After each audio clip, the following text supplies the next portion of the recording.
আসসালামু আলাইকুম। এই মুহূর্তে পৃথিবীর যে প্রান্ত থেকে আমার এই ভিডিওটি দেখছেন তাদের সবাইকে আবারও আন্তরিক অভিনন্দন ও শুভেচ্ছা। আমার ইউটিউব চ্যানেলের যারা সাবস্ক্রাইবার রয়েছেন তাদের সবাইকে শুভ নববর্ষের শুভেচ্ছা।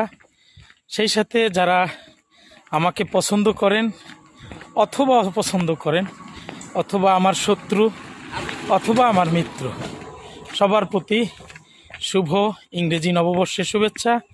সবার সুস্থ, সুন্দর ও দীর্ঘায়ু কামনা করছি। সবাই স্বাভাবিক জীবন এবং ভালোভাবে বাঁচুন। সকল পরিবার এবং পরিজন নিয়ে ভালো থাকুন, এটাই প্রত্যাশা করছি। আবারও সবাইকে শুভ নববর্ষের শুভেচ্ছা, শুভ ইংরেজি নববর্ষের শুভেচ্ছা। Happy new year. ওকে, সবাই ভালো থাকবেন, সুস্থ থাকবেন, নিরাপদে থাকবেন।